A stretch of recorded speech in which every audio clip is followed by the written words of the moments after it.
This was like 15 years ago. That's the name I was telling you before, Burke Wiper Converting and Packaging. We used to be in Lansdale.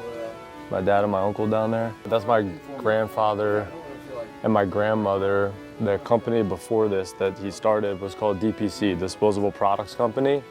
And like literally had all the wipes just hanging on a board. I mean, look at this is, I wonder what year this is. Doesn't say the years, but probably 90s, I guess. It's crazy. That's how it started, man. The first year we told the bank we would do $2 million, we did $6 million. Start your own business. Doesn't matter what it is, work for yourself, you will never be sorry. And our generation's so in a rush to like be rich by 21 years old. Right. It started at 45. It just goes to show you it's never too late to start something and create a life for yourself and your family. It's not about money, it's about work ethic. And that's hard to find. Just because you're a smart businessman doesn't mean you can run someone else's business. I get all these comments and everybody's like, how'd you start the business? How'd you start the business? I didn't start the business, so maybe you can tell people, I think it'd be better from you, like how this whole thing started. I can. So as you know, my father, Jake's grandfather, was an excellent salesperson, one of the best I've ever seen. And everything he sold was very large and one and done. Car washes, incinerators. When I was a kid, we would all be here in Philadelphia area. He would go out to Ohio at some point in different cities because he sold out his territory and he had to keep going further and further. So at some point he wanted to do something that was a repetitive sale, something that somebody would buy, use, dispose of, and buy it again.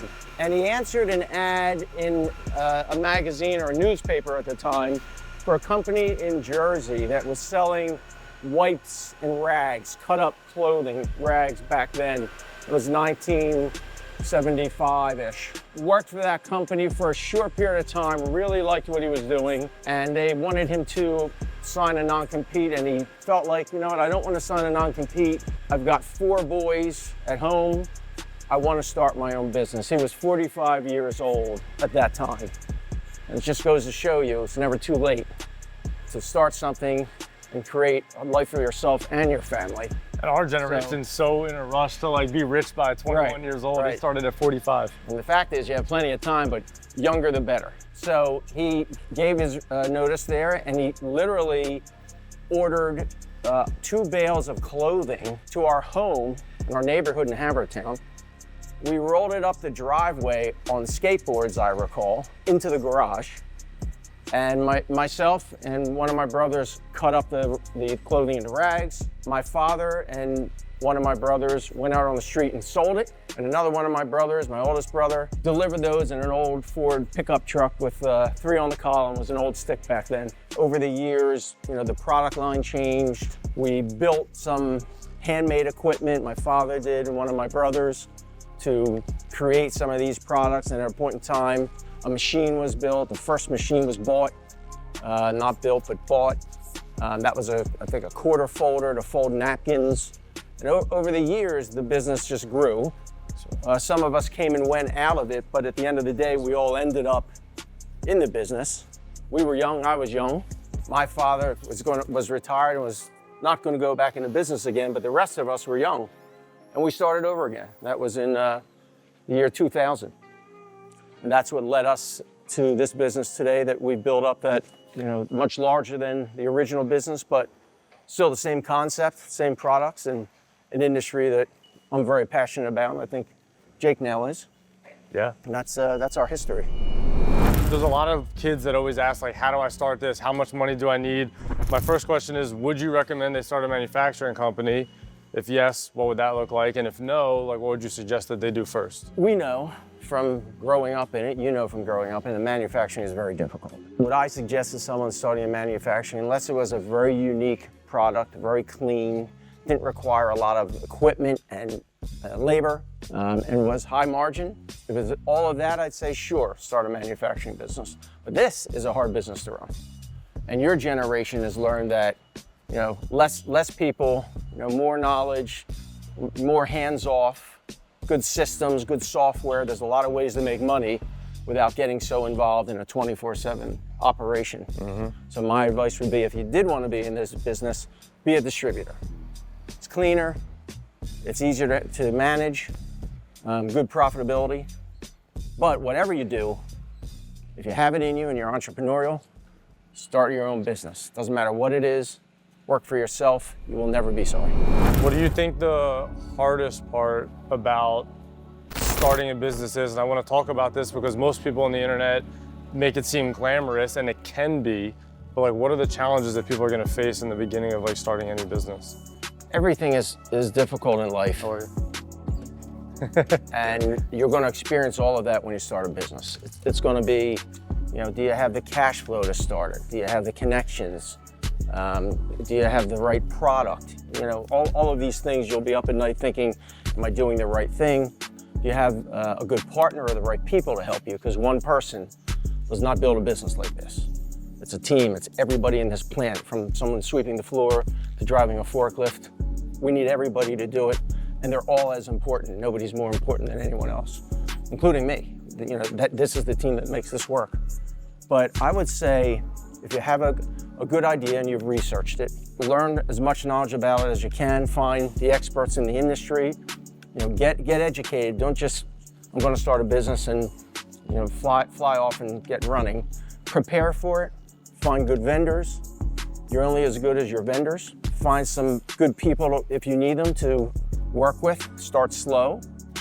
Don't grow too fast. Being an entrepreneur is not easy, but it is a passion. And if you're passionate about something, do it. You will be successful. Nice. So when you started over, how long did it take you to make the first $1 million in revenue? And then how long did it take you to make the first $5 million in revenue?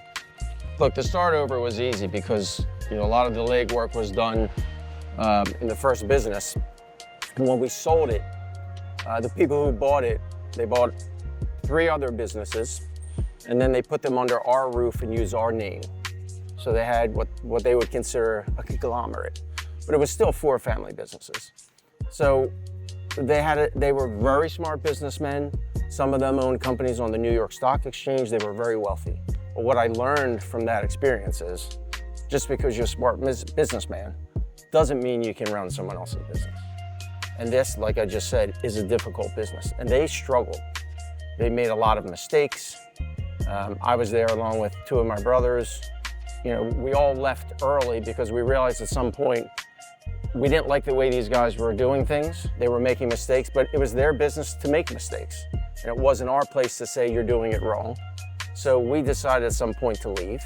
They ultimately ran that into the ground. So we started over. And to answer your question, when we started over, our customers were so thrilled to have us back. The first year we told the bank we would do $2 million, we did $6 million. So that was as easy a start as it can be. Certainly not like starting a business from scratch, but it just took off. Every year was more and more and more. But it was hard. It was, you know, hard like any other business. You know, you have machines, you have employees that may or may not show up. You know, you have a lot of material problems. Back then we ran with a lot of second grade material. What we're walking through here is all first grade material now. We don't use seconds anymore. The business has transitioned to that. Much easier way to run a business, but it was great. It was a great, fast run.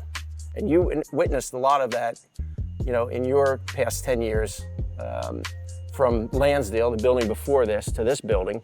There's still been a lot of growth, and Jake's been a big part of that. So you can tell the story to your kids one day. Sure. I think in the last 9 years, this year is the highest growth percentage I think we're seeing in sales, probably separate of COVID, I would guess.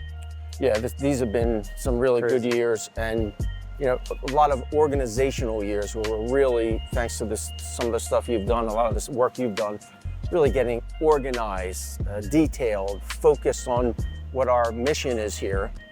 That's why this plant looks so good and just keeps getting better and better, because we now have a structure, a baseline that we can really build on. So from here up, the scaling process is going to be a lot easier. What are you most excited about with what's going on in the business like these days? Well, right now I'm really excited about the equipment. There's a few things, but the equipment is really exciting for me because that really drives the quality of the product that we make, our capacity to fill current orders and take on new business. And then that leads me into the second thing I'm excited about is the sales growth that you've created and that we're experiencing.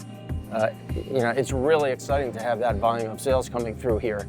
If you had asked me a year ago what I was most nervous about, and I talked to Tom, our general manager, about this, I was worried that sales were going to come in and we wouldn't be able to get out in the plant.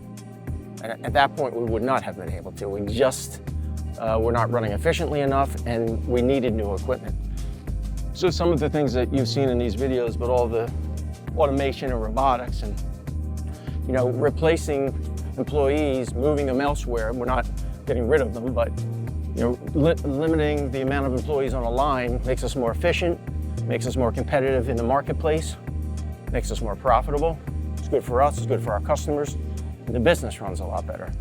So I would say the two things I'm excited about are new equipment and this volume of sales that we have running through here. What's been like the biggest trial or struggle that you've had to face or challenge you've had to overcome in the business? The biggest struggle, I would say, and I think most business owners today who have employees, and a lot of employees, certainly in manufacturing, is people, just getting good help. You know, since COVID, that world has changed. Before COVID, it was much easier. Trying to get good help now is difficult. And, you know, not everybody really wants to come in and work hard. A lot of people have gotten out of the marketplace. Like other companies, we've raised our salaries, our rates, you know, doubled our rates here. But it's not about money, it's about work ethic. And that's hard to find. And either someone has it or they don't. And a lot of times that comes from your upbringing, your parents, you know, how you were taught, you know, in your lifetime. You know, my kids grew up in this kind of business. They're used to hardworking parents who understand the value of a dollar and the value of a job.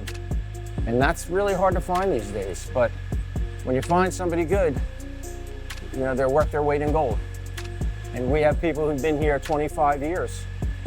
They're a family to us. We call this our Burke family, but people have been with us a long time.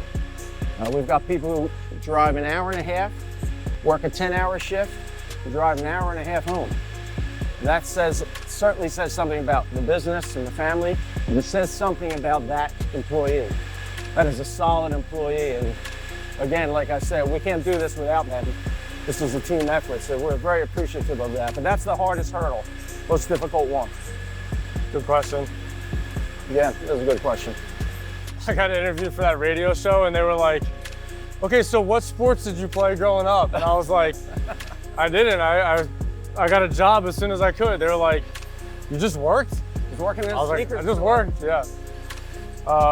Telling the owner of the sneaker store how he should rearrange the store for better sales. I told them this on the interview. I said I was literally telling the owners what I thought they should do when I was 16. And the guy interviewing me said, are you just making this up for this interview or is this serious? I was like, no, I literally was doing it. Real world.